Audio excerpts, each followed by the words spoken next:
Yes, I am old enough, have done many things. It is too difficult to tell everything and no need also. Good morning or good afternoon already. It is my pleasure to be finally talking in my own university. Also, I do it more often elsewhere.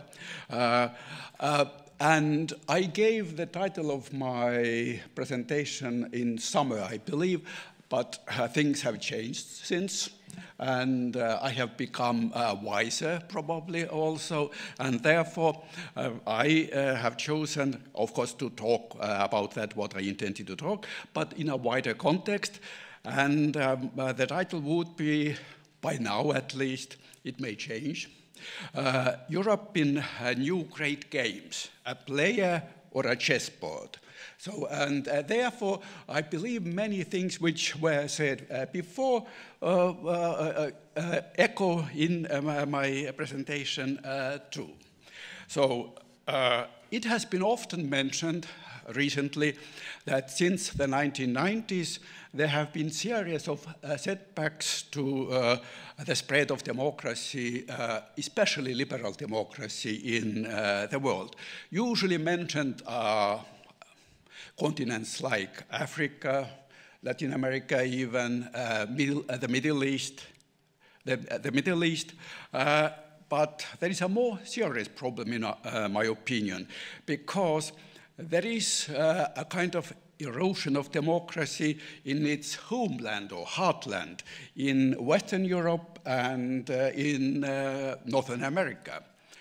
There are some specific explanations for this, but there is one general probably reason, and this is globalization, or rather its negative aspects and consequences. Globalization, if we may say so, is a two-way street.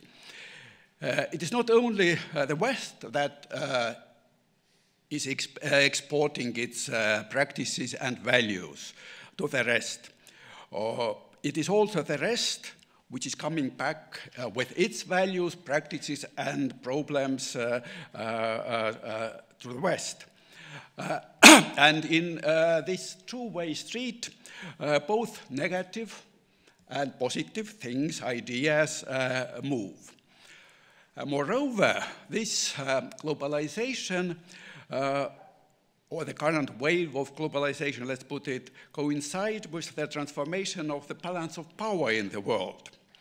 If globalization is taking place mainly in the economic sphere, the balance of power is changing mainly in terms of, in the domain of geopolitics. Though it is obvious that these two realms closely interact. So, for example, China's increasing geopolitical assertiveness, be it in Asia or even in Africa, is based on its remarkable economic growth, while Washington tries to strangle Russia's geopolitical rise using so far mainly economic means, economic sanctions. If Washington tries to perpetuate the imbalance that emerged after the collapse of the Soviet Union, China and Russia, on the contrary, as well as some geopolitical players of regional character, they are fighting for a new balance that would correspond to their increasing strength and ambitions, which come from together with the strength. These are quite dangerous games. Many current hotspots in the world, be it in North Korea, for example, Ukraine in Europe or Syria, though they are possessing their specific causes and drivers, are at the same time aspects of the struggle over the balance of power in the world. The current period in Europe, in my opinion, and also in the world, is a follow-up to the developments at the end of the 1980s, beginning of the 1990s, because they are stages of this new revolutionary period in world politics that started with the end of the bipolar world, then went through the unipolar, sometimes it is moment it is called, but let's say a decade of the 1990s, and has now entered a stage of formation and consolidation of a multipolar world. This is the background of many events and processes going on in different regions in the world, including, of course, Europe. Of course, this is not the only background. There are other influences, and this background doesn't explain everything. But nevertheless, if we take even only one of the recent current European problems, this is uncontrolled migration and its effects in European societies, we must admit that one of the main causes of this turmoil is the situation in the Middle East and North Africa. But these situations are due, or the principal contributing factors of this turmoil in these reasons was the belief and the acting upon the belief that it is possible to democratize the wider Middle East, starting in 2003 from Iraq, and then 7-8 years later, or 6-7 years later probably, encouraging the so-called Arab Spring. Such an approach reflects, in my opinion, the Fukuyamian end-of-history mindset, that there is only one and correct road for the humankind leading towards liberal democracy. Those who stray away from it are considered to be on the wrong side of history. This is very similar, or this is rather a mirror image of the Marxian unilinear progress towards a bright communist future. Both of these utopias, and I believe they are utopias, and today there is a third one, the attempt to Islamize the world, but it is also one of those utopias. They are all doomed to failure because the world is too big, too complex, and too diverse. Its rich tapestry cannot be flattened into a carpet where only one pattern, be it Judeo-Christian, Anglo-Saxon, Confucian, Muslim, or even secular liberal democratic pattern dominates. And equally, the world is too big to be governed from one center, and which prescribes the same remedy for the ills of different societies. Curing one patient, it may kill another one. Due to such a dangerous international situation in the world, Europe too cannot go on as usual. Need for change seems to be obvious. Moreover, usually a crisis that doesn't kill, of course, like in the medical world, opens a way for a patient for a new recovery. However, the need for change, and even if combined with emerging conditions favoring change, this is not sufficient. The third element is the emergence of inspiring, strong personalities, leaders. The launch of the European project in the 1950s was genuinely a visionary endeavor.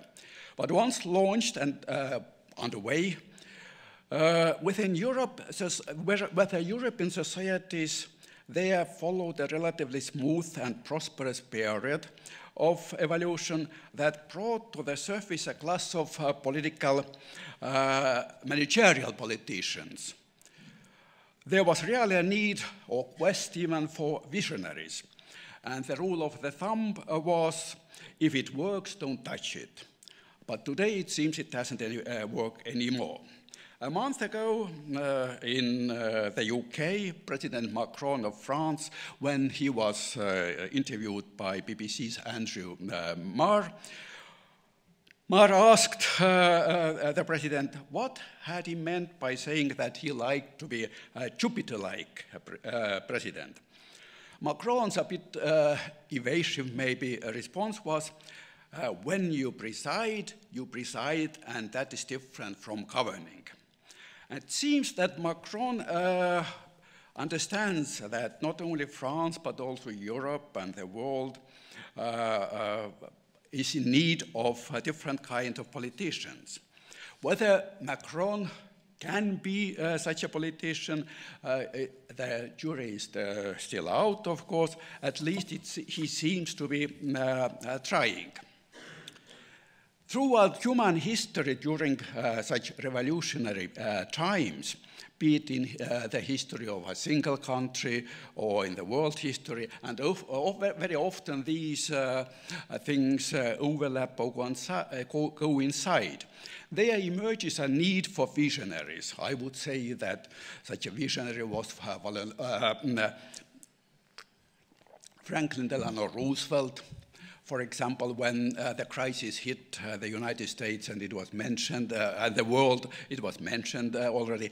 Winston Churchill, for example, before the Second World War, General de Gaulle even, and I would say that even Jacques Chirac of France and Gerhard Schröder in Germany in 2003 had a wisdom and courage to stand up against George W. Bush and his disastrous invasion of Iraq. I would mention maybe, this is my personal view, but it's a pity that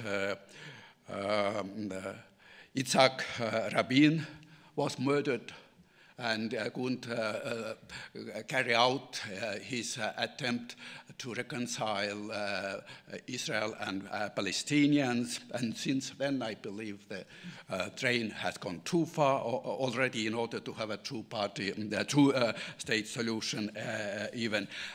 And I would add that maybe it may hurt sensibilities and prevailing stereotypes somebody in the audience that today such visionary politicians are Putin in Russia, Xi Jinping in China, probably Narendra Modi in India, not in Western liberal democracies. And one has to think about it, why. And I have some answers also, why, of course. Of course, visionary politicians may be wrong, and sometimes they may be even dangerous. But political managers are not able to find solutions to problems in revolutionary situations. They don't dare to think, or the more act beyond the box. One of the serious problems of democratic politics is its short-termism, from elections to elections. And moreover, the qualities needed to be elected rarely correspond to the qualities needed to rule, to govern, to have the things to be done. The French international relations scholar Dominique Moissy has recently observed, I quote, "To be able to debate well on TV or to tweet on social network, to be able to use short key words and phrases, all this doesn't imply that such a person has the courage to take difficult but necessary decisions." I would put it a bit differently. There is the need for leaders who have both brain and spine and are at the same time at the right place at the right time. Globalization has revealed also and exacerbated a contradiction that has always existed between peoples and elites. Today in Western societies, it has taken the form of a clash between populism and elitism, where populism is a reaction to elitism. Let's recall how Hillary Clinton characterized Donald Trump's supporters, and this is almost half of the American population. They were, in her eyes, losers and ill-informed. Later, she retracted this statement, but it is hard to believe that she was genuine, sincere when she did it. And she's not alone, of course. There are many of those, not only in the US, of course, but in Europe also, and more so, who think of people having different ways of life and different views than their own, that these people are ill-informed, brainwashed, or losers.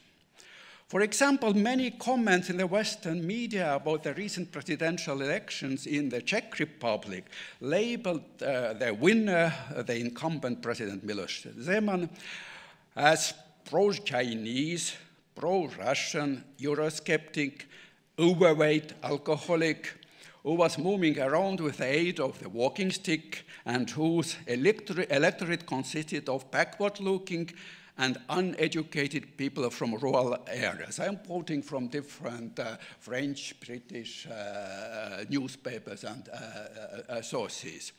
And this was more than 51% of the Czech electorate.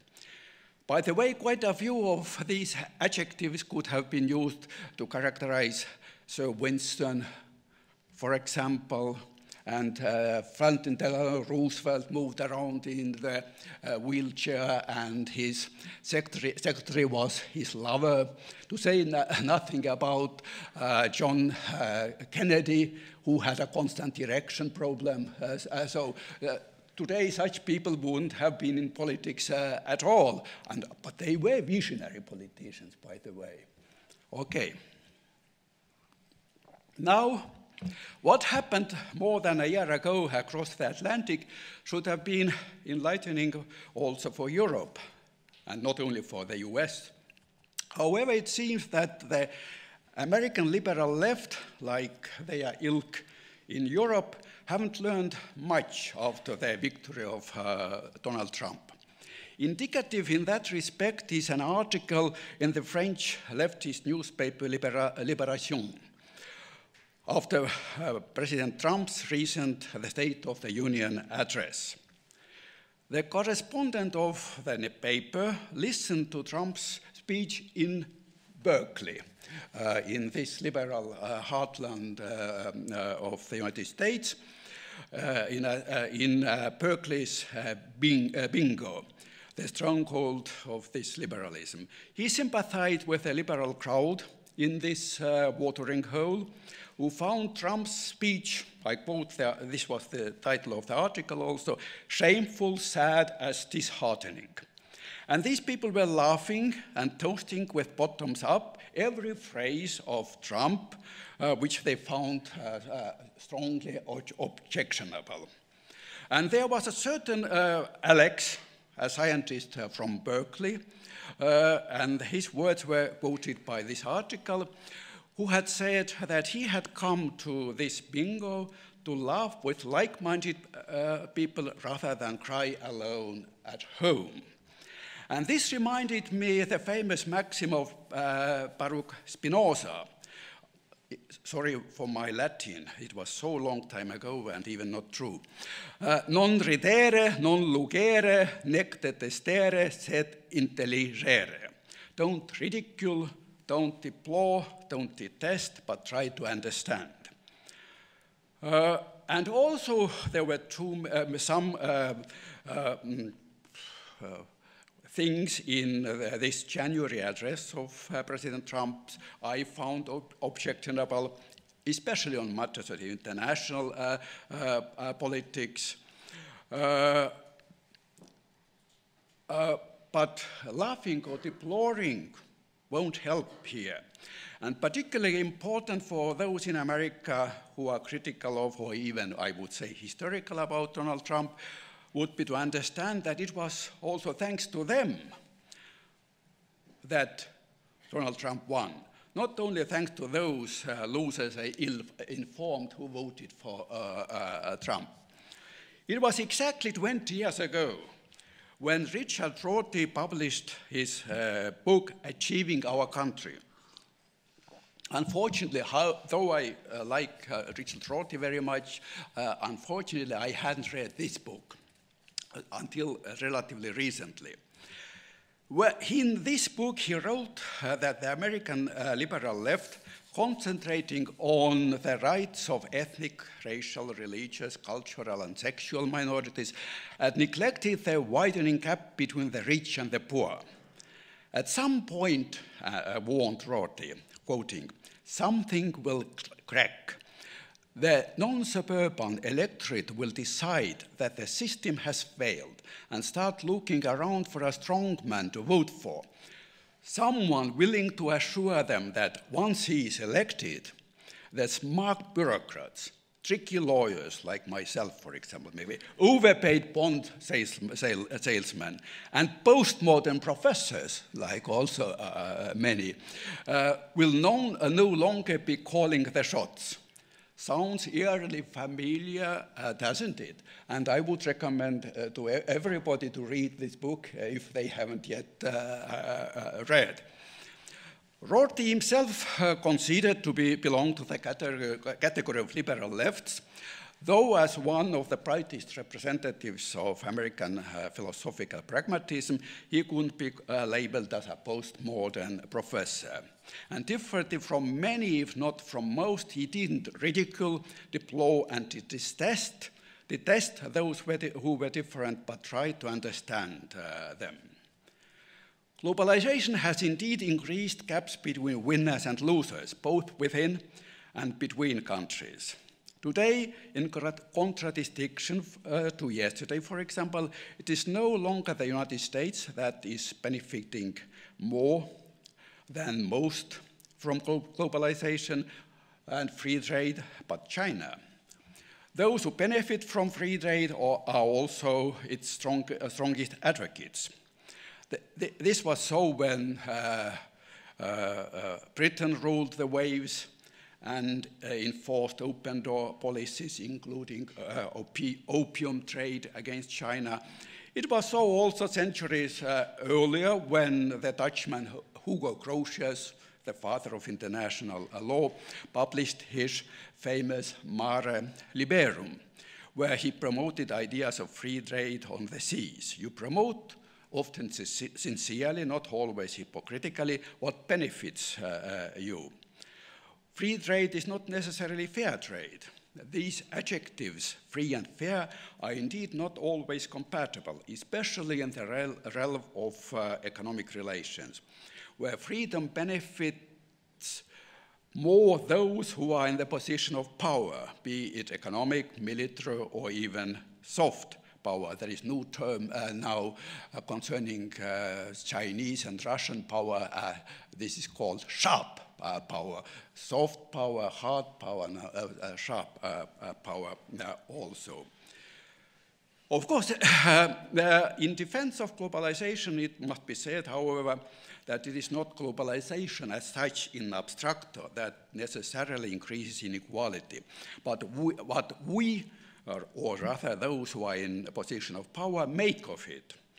Today, such a neoliberal globalization is coming back to haunt even those who until recently were its fervent advocates. European liberal democracy was performing until recently quite well. However, globalization has revealed and exacerbated the inherent conflictual potential between democracy and liberalism, between democracy and liberties.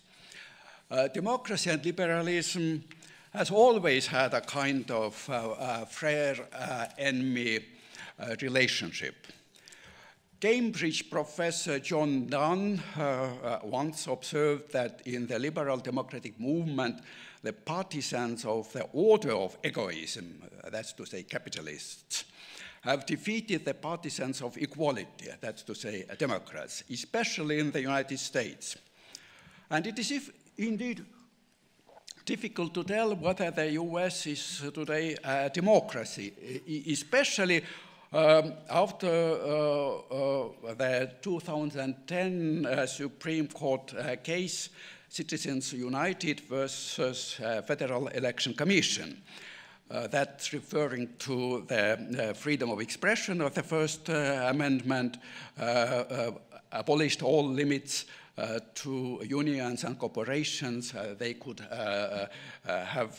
spend money for political advertising.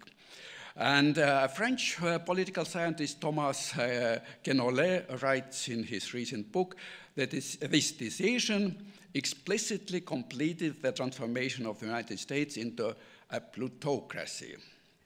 While often supporting each other, liberalism and democracy may, depending on circumstances, also become incompatible. And already at the end of the 1980s, American-French intellectual Jacques Barzun wrote, I quote, "The strong current towards greater equality and the strong desire for greater freedom are more than ever in conflict. Freedom calls for a government that governs least, equality for a government that governs most. No wonder the institutions of the free world are under strain and decisions under stress." Europe also faces a serious institutional dilemma, and previous speakers spoke about it already. To become one of the poles in world politics, that would correspond to Europe's, the Union's economic weight, Europe must transform itself into a even more integrated entity, especially on such important matters as fiscal policy, defense, foreign policy. It should be a kind of federal Europe to be really matched to other centers of power. However, many, if not the most peoples in Europe are not ready for that. This is, in my opinion, one of the main obstacles on the path of Europe becoming a powerful pole in multipolar world. The political weight of Europe is well below its economic potential, and it is important to protect and develop that potential, economic potential, in competition with other poles. Europe must have a political weight equaling to that of the US, China, Russia, or India. Now, relations of Europe with two other centers of power, I mean now mostly the US and Russia, has both been skewed, and they disfavor Europe. Since the beginning of 2000s, when Chirac was president of France and Schröder chancellor of Germany, Europe has completely outsourced its decision-making on strategic issues to Washington. Such subordination of European interest to the American vision of the world has greatly contributed to the worsening of European-Russian relations. The crisis in and around Ukraine, which has multiple contributing factors, is detrimental to Europe as well as to Russian interest, while it may be beneficial for Washington's strategic vision of the world, as it was described in uncertain terms in the National Security Strategy of the United States of America, revealed in December of the last year. Thierry de Montbrial, the president and founder of IFRI, the French Institute for International Relations, wrote in his latest book, published in December or November of the last year, "If Europe and Russia will not find a ground during a reasonable period for strong mutual understanding, both will run the risk of finding themselves as objects of a great competition, which is already unfolding in the world, between the United States and China for the future domination of the Eurasian continent." It is today even truer than it was probably when maybe 4 or 5 months ago, Thierry de Montbrial wrote these words. You can see that I have presented some diagnoses, whether you agree with them or not, but I have prescribed that some of my predecessors in this podium very few remedies. So to say, I have been weak also in answering this famous Lenin's question, what has to be done? And I believe, like the Russian Empire in 1917 and before the Europe, not in such a bad shape, of course, but nevertheless, the question what has to be done is quite relevant today. And it is not only because that I don't have any ideas or there is no time to dwell upon them in this short presentation. It also is because even the greatest ideas remain only ideas if they don't result from collective, frank discussions of all European peoples. Discussions that must not be anesthetized by rules of political correctness and ideological cliches. And of course, no good idea can be put into practice without political leaders with brain and even more importantly with spine and who happen to be at the right time in the right place. If you have Isaac Rabin in Estonia today, probably it wouldn't help, but at the end of the last century and the 1990s in Israel, this was the hope for the Middle East really. Thank you.